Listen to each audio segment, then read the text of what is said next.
my god, this is our worst nightmare. We're Anth and Amy, and this is Chico, and since September 2019 we have lived full time in our motorhome so that we can travel Europe. Just decided that because Portugal is not going to open for us, obviously, there's potential more coronavirus breakouts and cases and stuff. We're just going to do a massive drive all the way to Salamanca from where we are now, which is going to be around 5 hours 47. So we're just going to get it done now. It's, what time is it now? It's 25 to 2. We've just had some food at the garage while we discuss where our next venture's going to be. Filled gas. Yeah, we filled our gas, and turns out that the levels on the top's cracked, and I kept trying to fill it, and I was thinking, well, it's not full because it's on red, the level indicator. And the woman come out, and it turns out that that's faulty, which we've just realised that it's been fine the whole time. But I may be thinking that that's from Isnaha because it was 41 degrees, and if the gas is freezing and it's 41 degrees and it's cracked the plastic, it's broke anyway. So now we're gonna head up to Salamanca, which is gonna be 38 degrees and stuff, but it's just a stopover until we get to the north of Spain. We're just cutting out Portugal altogether until our next travel, which shouldn't be that long away. It's just once everything gets back to normal and stuff. But yeah, we'll see you in a bit.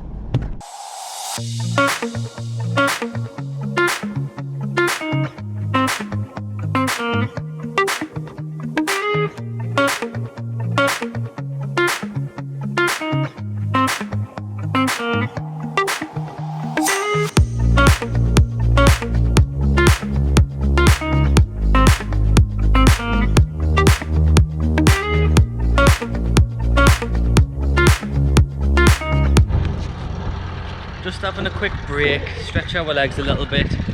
15 minutes, 20 minutes or something.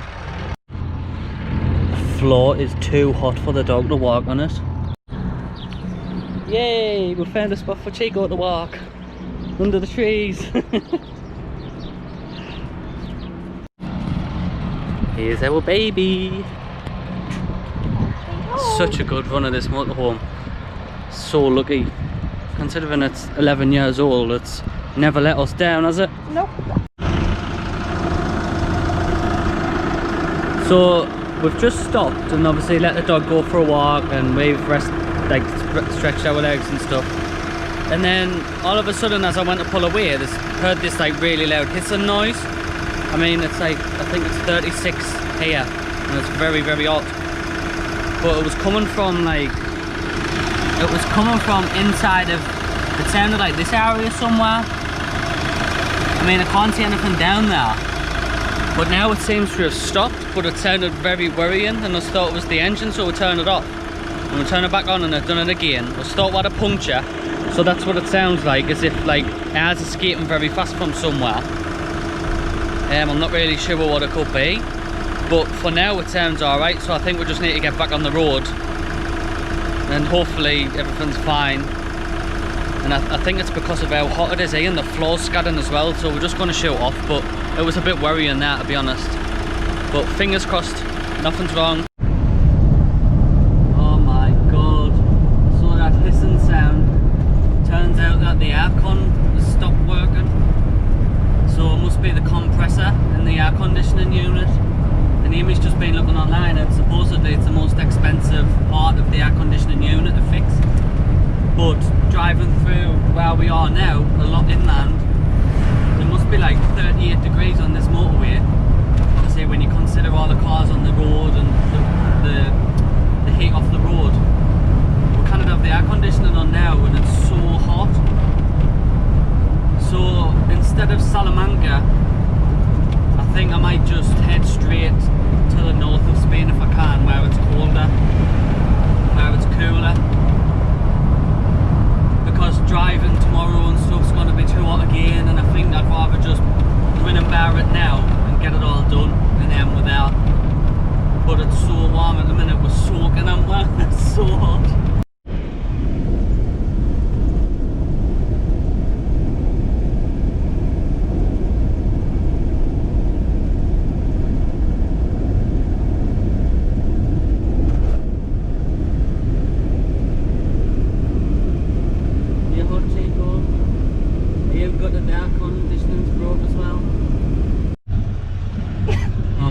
god, this is our worst nightmare. Obviously the air conditioning's broken. So we've filled up bags of water and Chico's got his little bag of water to keep him cool. Because he was panting and we're really scared to be honest because he's so small and the heat it is. I've just took him into the garage when you're not supposed to, just so he could feel the air conditioning. So I'm going to leave this bag of water here.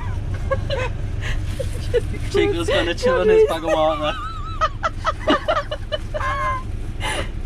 And I've got a bag of water in my pocket to keep my legs thingy because the seat's soaking. Oh god. You don't want to be us. People's queuing to get in this pump, but I'm in the shade, so I'm staying put.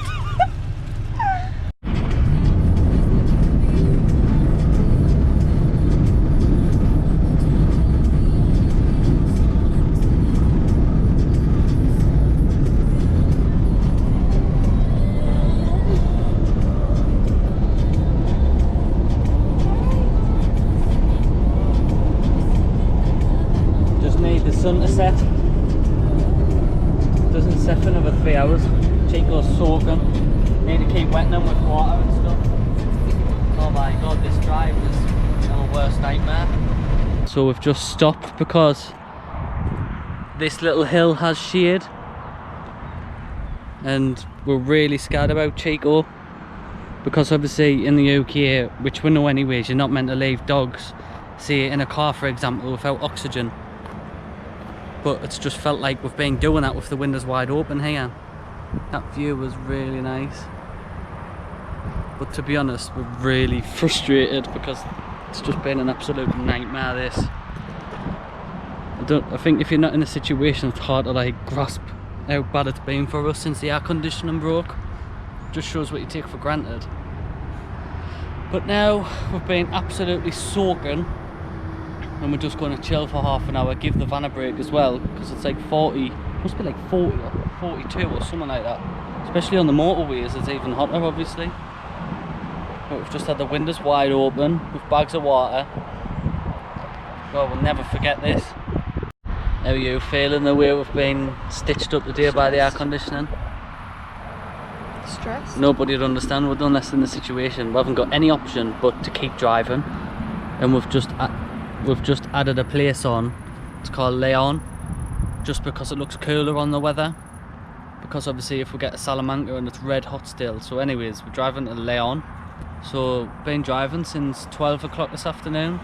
It's now 8 o'clock and we've still got 3 hours to go, but that's on the sat nav, so it's probably another 4 hours to go when you work it out on like a motorhome, what's slower, uphill, downhill, whatever.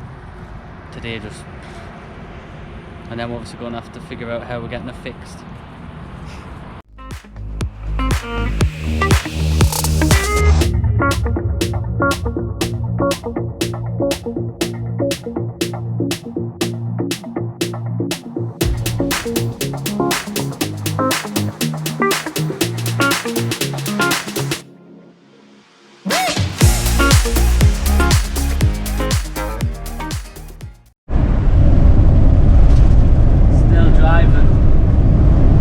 Almost there, 17 minutes to go. We can see the light at the end of the tunnel. Oh, cooler now as well since the sun's went to sleep. I know you can't see because it's dark, but I'm still driving. It turns out that the coordinates what we're given for it's kind of a campsite, like a pier there, pretty much, with showers and stuff. The coordinates were wrong, and so we pulled up thinking, yay, we're here. It turns out we're 40 minutes away, and it's 12:15, and I really hope that the guy who we've been messaging still stays there, or if he's on reception or whatever, I hope he still lets us in. I just can't believe it. So you can picture what kind of day we've had today. I know that it hasn't been a positive one, but stuff like this happens along the way and you've just got to deal with it. Hopefully tomorrow at 11 o'clock it'll get fixed in the garage. If not, we might have to take it to a different location because where we are right now is so rural and out of the way. yeah, hopefully it gets sorted tomorrow, and then we'll be uploading more positive videos in the future.